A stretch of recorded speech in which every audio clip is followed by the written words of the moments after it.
Apreciables hermanos y hermanas, reciban un saludo de paz en el precioso nombre de nuestro Señor Jesucristo. Me siento muy bendecido de tener nuevamente la oportunidad de compartir con ustedes, compañeros de generación, un mensaje de la palabra de nuestro Dios. Y bueno, agradezco al Señor porque cada semana tenemos la oportunidad de ir revisando en esta clase de homilética que estamos cursando algunos detalles que de alguna manera hemos pasado por alto en el momento en el que nosotros compartimos la palabra de nuestro Dios. Así que, bueno, yo deseo que esta exposición pueda ser de bendición, pueda ser un ejercicio útil para un servidor, y también será de mucha bendición para mí obtener la retroalimentación de todos ustedes. Pues en esta ocasión quiero compartir con ustedes una reflexión titulada Jesús restaura mi vida. Y se encuentra basada en el relato del Evangelio de Lucas en el capítulo 6, del verso 6 al verso 11. Hermanos, ¿cuántos de nosotros hemos tenido la experiencia de sentir que en un momento determinado estábamos en el lugar en el cual teníamos que estar? Todos nosotros, de alguna manera, tenemos una idea de aquello que queremos en la vida y de los lugares a donde queremos ir. Pero no siempre sucede como nosotros lo deseamos. Sin embargo, el Señor guía y dirige de tal manera nuestra existencia que podemos sentir cuando nosotros estamos caminando en la perfecta voluntad de Dios y decimos: estoy en el lugar y en el momento en el que Dios quiere que yo me encuentre. Por otro lado, también está la otra parte de la realidad. En muchas ocasiones sentimos que no estamos en el momento ni en el lugar adecuado. Cuando nosotros perseveramos en la fe, cuando nosotros seguimos a Jesucristo con todo nuestro corazón, con todo nuestro compromiso, con todo nuestro amor, cuando nosotros continuamos la decisión de obedecer al Señor a cada momento de nuestra vida, hermanos, entonces yo creo que estamos en el lugar y en el momento que Dios quiere para cada uno de nosotros. Y sobre esto es sobre lo que nosotros vamos a reflexionar en esta ocasión. Yo deseo que este mensaje pueda ser de aliento para todos los creyentes que están comprometidos en su fe, todos aquellos creyentes que están comprometidos con el proyecto de Jesucristo para sus vidas, con todos aquellos creyentes que están convencidos de que el proyecto del reino de Dios es un proyecto para ellos y para sus descendientes. Muy bien, pues el relato bíblico de Lucas capítulo 6, en el verso 6, inicia diciendo lo siguiente. Preste por favor mucha atención. Aconteció también en otro día de reposo que él entró en la sinagoga y enseñaba. Y estaba allí un hombre que tenía seca la mano derecha. Y le acechaban los escribas y los fariseos para ver si en el día de reposo lo sanaría, a fin de hallar de qué acusarle. Mas él conocía los pensamientos de ellos y dijo al hombre que tenía la mano seca: levántate y ponte en medio. Y él, levantándose, se puso en pie. Entonces Jesús les dijo: os preguntaré una cosa, ¿es lícito en día de reposo hacer bien o hacer mal? ¿Salvar la vida o quitarla? Y mirándolos a todos alrededor, dijo al hombre: extiende tu mano. Y él lo hizo así, y su mano fue restaurada, y ellos se llenaron de furor y hablaban entre sí qué podrían hacer en contra de Jesús. Bueno, aquí tenemos un hermoso relato, ¿verdad?, que nos permite comprender la esencia de lo que era y de lo que es el mensaje de nuestro Señor Jesucristo.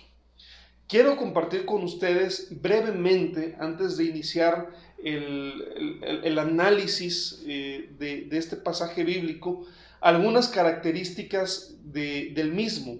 Bueno, quiero decirles dos características principales de este pasaje. Lucas capítulo 6, del verso 6 al verso 11. La primera característica es que este relato podemos clasificarlo dentro del grupo de relatos conocidos como relatos de sanación. Había mencionado en una reflexión anterior que en los evangelios tenemos este tipo de relatos de sanación. Son historias en donde se muestra a nuestro Señor Jesucristo como un sanador, como alguien que se preocupa y se interesa verdaderamente por el bienestar de las personas, por el bienestar del ser humano. Así que, los relatos de sanación son aquellas historias en las cuales el Señor Jesucristo tiene un encuentro con personas que se encuentran enfermas y Él hace una muestra de su divinidad y de su poder y les sana, les restablece. Claro que no todos los relatos son iguales, hermanos. Hay algunas características que debe de llamarnos la atención. Menciono una en particular, quizá dos, para que podamos tener en cuenta en este relato lo que está sucediendo. La primera es que a diferencia de algunos relatos de sanación, en donde las personas que están quebrantadas son quienes le piden a Jesús su sanidad, son quienes le suplican que tenga misericordia de ellos.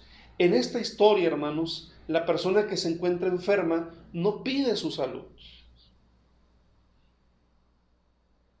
Vamos a analizarlo detenidamente, pero tenga esto en cuenta. Y la segunda característica es también que, a diferencia de otros relatos en donde Jesús establece un contacto físico para realizar la sanación, en esta ocasión no hay un contacto físico. Jesús no toca su rostro, no toca su mano, no hace un barro con su saliva y lo prepara como ungüento. No hay ningún tipo de toque físico entre el hombre enfermo y el Señor Jesucristo. Y eso también es algo que debe de llamarnos la atención. Bueno, pero este relato también de manera particular puede clasificarse, y de hecho se clasifica en un grupo de relatos que en los evangelios sinópticos se les conoce como los relatos del conflicto sabático. Es decir, son relatos en los cuales se presenta a Jesucristo en un día de reposo haciendo cosas que a los ojos de los intérpretes de la ley, que a los ojos de algunas facciones o del judaísmo del primer siglo, eran cosas indebidas ante los ojos de Dios. Pero vamos a ver cómo Jesucristo tiene su propia interpretación de los mandamientos de Dios. Y para Jesús, la esencia de la observancia de los mandamientos, incluyendo este tan importante como lo es el día de reposo, tiene que ver con el bienestar del hombre. Bueno, dicho esto que acabo de mencionar, quiero iniciar mencionando, ¿verdad?, que es muy importante que nosotros podamos ubicar el lugar en el cual se está desarrollando esta historia. El verso 6 nos dice lo siguiente en su primera parte: aconteció también en otro día de reposo que él entró en la sinagoga y enseñaba. Bueno, aquí ya esta primera parte o este pasaje nos está contestando varias preguntas. La primera es el lugar en donde se va a desarrollar esta historia. Es una sinagoga, hermanos. La sinagoga, para los judíos del primer siglo, ya era un lugar muy importante. Era el lugar de reunión en donde sábado tras sábado los fieles a Dios se reunían para aprender de la palabra del Señor. Se reunían para adorar a Dios. El día sábado era un día de reposo, es un día de guardar, y los judíos comprendían que la mejor forma de reposar y de observar este día era haciéndolo reuniéndose también para meditar en la palabra de Dios, para aprender más acerca de nuestro Dios. Así que, bueno, la sinagoga era un lugar verdaderamente muy especial, hermanos. Muchos de nosotros en las ciudades donde vivimos sabemos que existe una sinagoga. No sé si alguno de ustedes ha tenido la oportunidad de poder entrar, de poder conocer una sinagoga, pero quiero decirles que de repente pareciera que el acceso no es muy abierto, a veces está un poco restringido. Aquí en la ciudad de Guadalajara, bueno, el primer año que radiqué aquí en esta ciudad y que tuve la oportunidad de comprar el panásimo, a mí me atendían desde la puerta, me abrían una rendija, ¿verdad? Iba yo a la sinagoga, abrían ahí en la reja, ¿verdad? Y así me atendían. Ya después, con el paso del tiempo, pude entrar a las instalaciones, pero no todos podían entrar a la sinagoga, ¿sí? Y esto es también así en la actualidad. Es un lugar de reunión para los judíos. El momento, hermanos. El relato nos da un dato muy interesante, ¿sí? Porque dice literalmente, aconteció también en otro día de reposo. Cuando nosotros leemos frases como esta, cuando dice en otro día de reposo, tenemos que mentalizarnos que estamos escuchando al narrador, ¿verdad? Así como una película que inicia diciendo, había una vez, en un lugar muy, muy lejano. Bueno, aquí estamos escuchando a un narrador, ¿verdad? El evangelista es el narrador. Y el escritor, ¿verdad? De esta historia, cuando dice que aconteció en otro día de reposo, está asumiendo que nosotros ya tenemos información previa. Porque si nos está hablando de otro día de reposo, está asumiendo que hay un relato previo de otro día de reposo que nosotros ya conocemos. Efectivamente, en el capítulo 6, los primeros 5 versículos también contienen otra historia, hermanos, otra historia de algo que sucedió en un día de reposo. Y se las voy a comentar rápidamente. Jesús y sus discípulos, dice la Escritura, que un día de reposo iban pasando por algunos sembrados. Tuvieron hambre y los discípulos, hermanos, lo que hicieron fue arrancar las espigas en el campo y empezaron a comerlas. Y bueno, esto era algo que estaba prohibido en la ley judía. No en la ley de Dios, hermanos, como la conocemos, pero sí en la interpretación que los judíos hacían de la ley de Dios en el primer siglo de nuestra era. Entonces los escribas y los fariseos le reclaman al Señor Jesucristo, ¿por qué permite que sus discípulos quebranten el día de reposo? Jesucristo, hermanos, en ese momento se confronta con ellos. El Señor Jesucristo no piensa igual que ellos. Jesucristo les dice que es más importante el ser humano aún que el precepto de la ley. Es más, Jesús dice que la forma correcta de interpretar la ley es pensando en el bienestar de las personas. Y qué maravilloso es saber que Dios está interesado en el bienestar de cada uno de nosotros. Él les dijo a los escribas y fariseos, el Hijo del Hombre es el Señor del día de reposo. ¿Sí? Bueno, este relato previo, hermanos, al cual hace alusión el narrador, nos permite entender que ya había fricciones entre el Señor Jesucristo y el grupo de líderes religiosos de Israel, los escribas y los doctores de la ley y los fariseos. Y esto era así, mis hermanos, porque Jesús tenía una interpretación diferente, una interpretación más apegada al designio original de parte de nuestro Dios, ¿sí? Por eso dice, en otro día de reposo. ¿Quiénes son los personajes que intervienen en este relato, hermanos? Bueno, primeramente nos dice el texto que está nuestro Señor Jesucristo. El Señor Jesús entra en la sinagoga. Dice el texto bíblico que Él entraba para enseñar, hermanos. Jesús enseñaba acerca del reino de Dios, pero también enseñaba la forma correcta en la cual el ser humano debe de acercarse a Dios y debe de buscar a Dios. Jesús, a diferencia de los escribas y de los intérpretes de la ley, tenía otra opinión de cómo se debería de observar el Shabbat y de cuál era el espíritu de la ley. Otro personaje sumamente importante es el hombre que se encuentra enfermo. El relato bíblico, mis hermanos, no nos menciona su nombre. Y esto es algo también que debemos de ver como un detalle interesante. No se menciona su nombre, pero sí se menciona su discapacidad. Esto, hermanos, lamentablemente es parte de una actitud que está muy arraigada en la constitución del ser humano. ¿Cuántos de nosotros hemos tenido la experiencia, verdad, de quizá identificar a personas, lamentablemente, no por sus nombres, sino por su discapacidad? A veces queremos matizar, ¿verdad?, con cierta actitud cariñosa, que en el fondo es una actitud ofensiva, cuando nos referimos a una persona como el cieguito, como el cojito, como el que está malito, ¿verdad?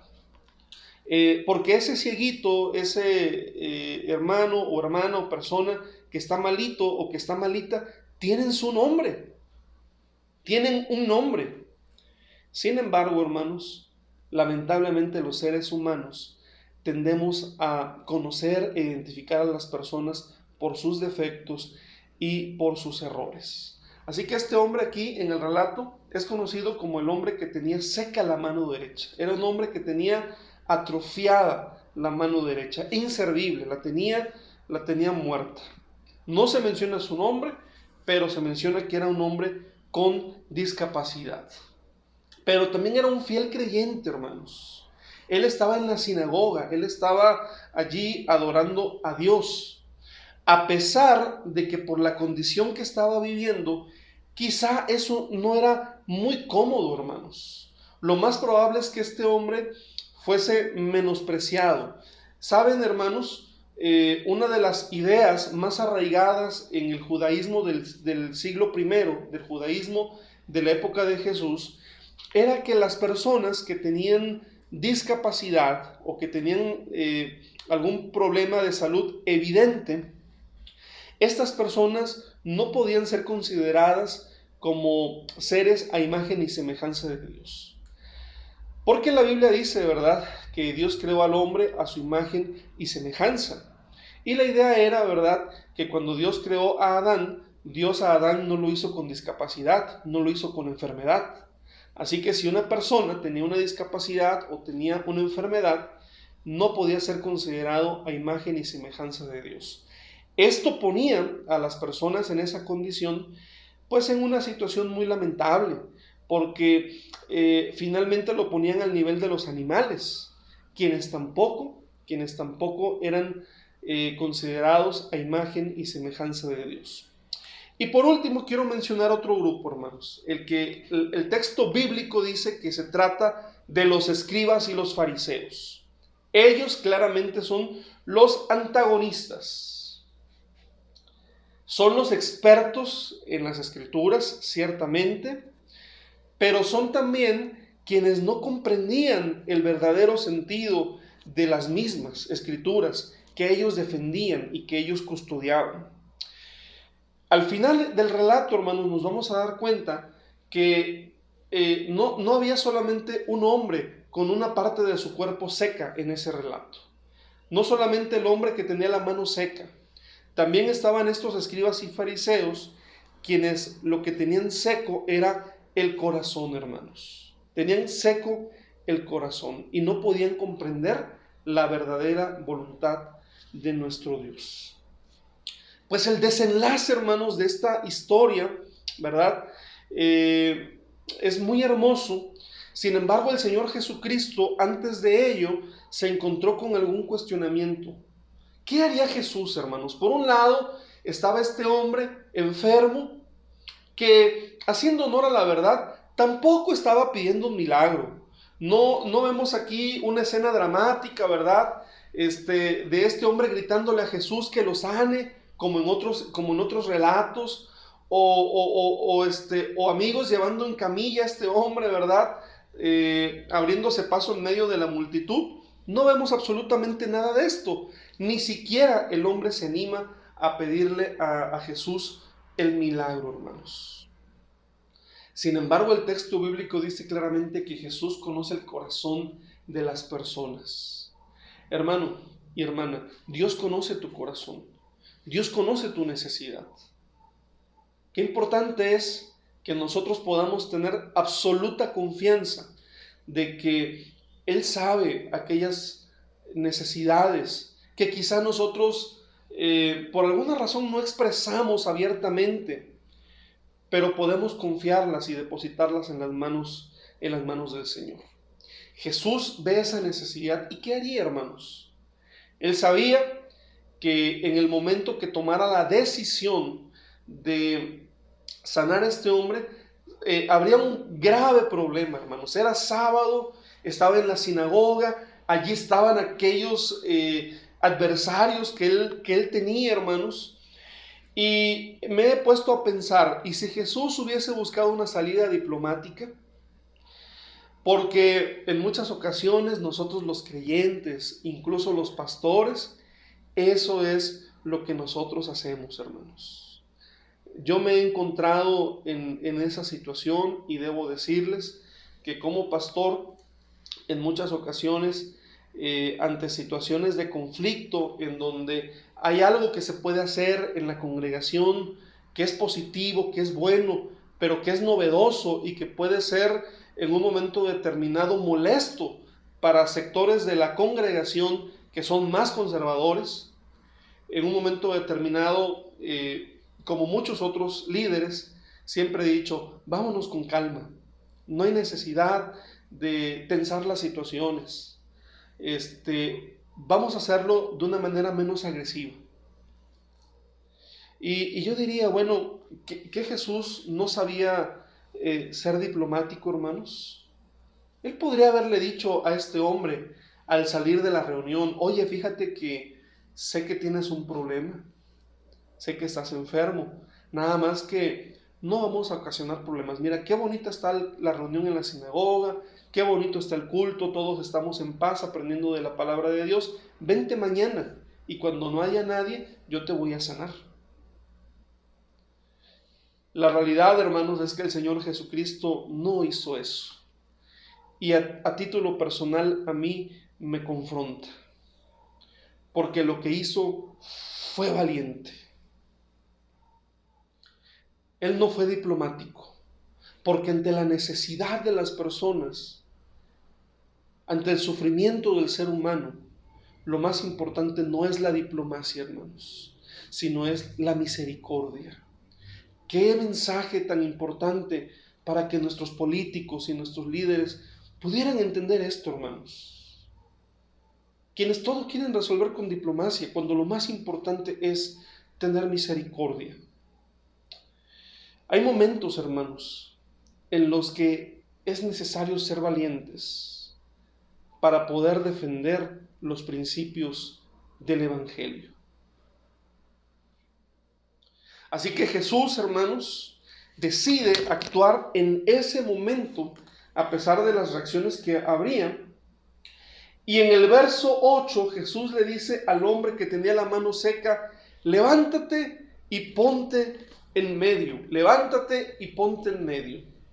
Hermanos, nosotros al no tener de alguna manera como el contexto semítico, hay algunas frases que no comprendemos en toda su profundidad, porque escuchamos que Jesús dice levántate y inmediatamente decimos, claramente le está pidiendo que se ponga de pie. ¿Pero por qué, hermanos?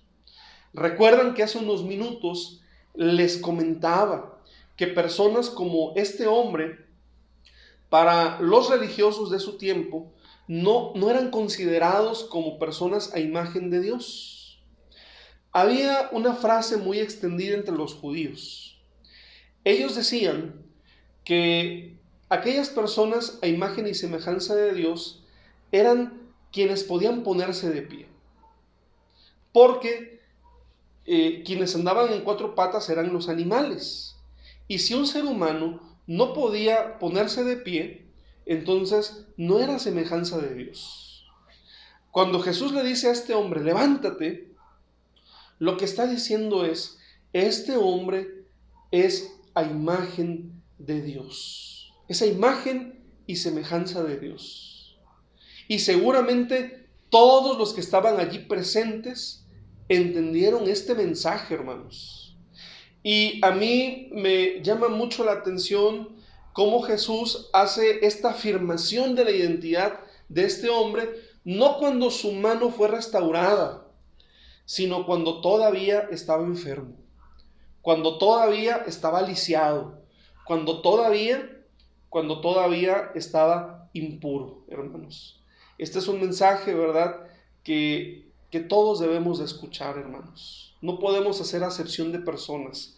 Aún nuestros hermanos con discapacidad son hechos a imagen y semejanza de Dios, porque el Señor los ha hecho dignos. Por eso les dice, levántate. Jesús, hermanos, pone ahora a este hombre en el centro de la cuestión. El centro, hermanos, es la misericordia. Le dijo, ponte en medio, porque el centro de nuestro quehacer, el centro de la labor del pueblo de Dios, es tener misericordia con aquellos que la necesitan, hermanos. Hermanos, ¿a quién pondría Jesús en medio de nuestras congregaciones? ¿Acaso llevaría a aquellos niños que están pidiendo en la calle? ¿Acaso llevaría a aquellas personas que son de otros países y que nosotros los vemos sufrir porque van camino hacia lo que ellos piensan que es un lugar mejor? ¿A quiénes pondría Jesús en el centro, hermanos?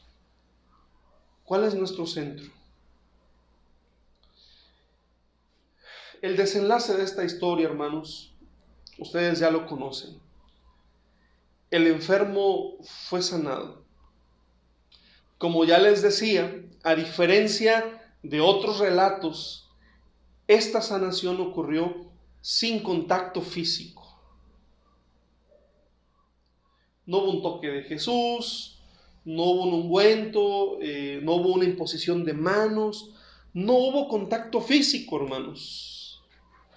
El relato se enfoca en mencionarnos que este hombre se caracterizó por su obediencia. Porque, por cierto, tampoco hubo palabras de este hombre enfermo. Él no dijo, sáname, no pronunció palabras. Simplemente, hermanos, simplemente obedeció. Cuando Jesús le dijo, párate, se paró. Cuando Jesús le dijo, ponte en medio, se puso en medio. Y cuando Jesús le dijo, extiende tu mano, él también extendió su mano. La obediencia de este hombre. Para mí es desafiante, hermanos. Quiero decirles que soy una persona que en ocasiones me cuesta trabajo obedecer. En cosas muy simples, hermanos. En cosas muy simples considero fácilmente que tengo la razón, hermanos. Cosas tan simples como cuando voy a salir hacia algún lugar y pongo la aplicación para una ruta en el teléfono celular y veo la ruta, hermanos, que aparece en mi teléfono y que me dice, este es el camino más rápido. Y de repente yo empiezo a pensar, pero se me hace lejos, se me hace mucha vuelta. Yo conozco otras rutas y creo que puede ser mucho mejor mi ruta que la que me está ofreciendo el GPS. Así que bueno, dejo el GPS, hermanos, y ahí va el GPS avanzando, pero yo voy en mi ruta. Y de repente pues me topo con que hubo un accidente, con que hubo un choque, con que hay un carro averiado, y entonces me hago 15, 20 minutos o más del tiempo que estaba proyectado para ese traslado, hermanos. Y entonces tengo que reconocer y pues irme con el GPS, hermanos. A muchos nos pasa eso, también con la palabra de nuestro Dios. Este hombre se destacó por su obediencia, hermanos. Pero también los escribas y fariseos, hermanos, son descubiertos. Estos también son personajes antagónicos, pero importantes de este relato. Son descubiertos. Ellos se presentan como sanos, como saludables, como servidores de Dios, pero al final del relato, hermanos, Jesús los descubre porque ellos están enfermos, porque están ávidos de poder, porque quizá no tienen sus manos o sus pies con alguna discapacidad, pero tienen atrofiado el corazón, hermanos, porque son superficiales, porque para ellos la religión solamente es una fachada para cubrir todo lo vacío que hay en su interior, hermanos. Quiero proponer con ustedes algunos puntos de aplicación, hermanos. Número 1, todos nosotros tenemos áreas secas en nuestra vida. Yo quiero pensar que nuestro Dios también permitió que en este relato no apareciese el nombre del hombre enfermo, para que nosotros también podamos identificarnos. Todos nosotros tenemos áreas en nuestra vida que están secas, que necesitan de la salud y de la sanidad de nuestro Dios. Ser creyentes, hermanos, no significa que todo esté bien en nuestra vida. Asistir a la iglesia, aprender de la palabra, meditar en ella, no significa que nosotros en este momento no estemos atravesando y teniendo grandes necesidades en nuestra vida. Puede ser una situación emocional, puede ser algo espiritual, puede ser un problema moral, puede ser un pecado, puede ser una relación familiar, conyugal, puede ser problemas económicos, problemas en el trabajo. Tú lo sabes. Pero quiero decirte que maravillosamente nuestro Dios también lo sabe. Así que qué importante es reconocer que no solamente lo sabe, sino que Él también está dispuesto a darnos vida. Porque recuerda que dice la palabra, Jesús dijo, yo he venido para darles vida y darles vida en abundancia. Jesús quiere darnos vida. Jesús quiere vivificar aquella área de nosotros que se encuentra seca. ¿Sí? Pero es sumamente importante obedecer a Dios. Primero tenemos que conocerle.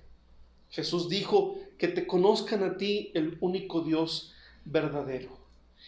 Y quiero decirles que en mi opinión, hermanos, la vida de este hombre hubiese sido muy distinta si ese sábado él se hubiese levantado diciendo, hoy no tengo ganas de ir a la iglesia, hoy no tengo ganas de ir a la sinagoga. Total, la gente no me ve bien cuando yo voy a ese lugar.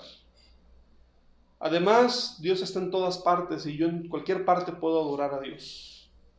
Hermanos, seguramente esta historia no la conoceríamos si ese hombre no hubiese ido a la sinagoga, si no hubiese estado en el lugar correcto, en el momento correcto.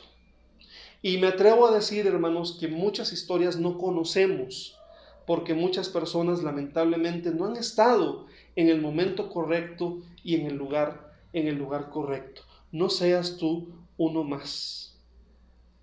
Es necesario conocerle. Es necesario aprender de Él a través de su palabra. Y yo quiero invitarte para que todo lo que tú aprendas del Señor en su palabra, lo pongas en práctica. Es necesario obedecer. Obedecer no es tan sencillo, hermanos. Siempre hay algo que nos dice que nosotros sabemos y que podemos hacer las cosas de una manera diferente, de una manera mejor. Para muchas personas, la Biblia contiene enseñanzas anacrónicas, pasadas de moda. Seamos como este hombre que no cuestionó y obedezcamos al Señor. Y finalmente, pidamos a Dios sabiduría. La situación de los escribas y de los intérpretes de la ley para nosotros debe de ser una llamada de alerta, para que constantemente examinemos nuestro corazón y que podamos ver si en nuestro corazón y en nuestra relación con Dios el centro es la misericordia. Si no es así, pidamos perdón a Dios. Dios puede y desea restaurar nuestra vida. Que el Señor les bendiga y paz a vosotros.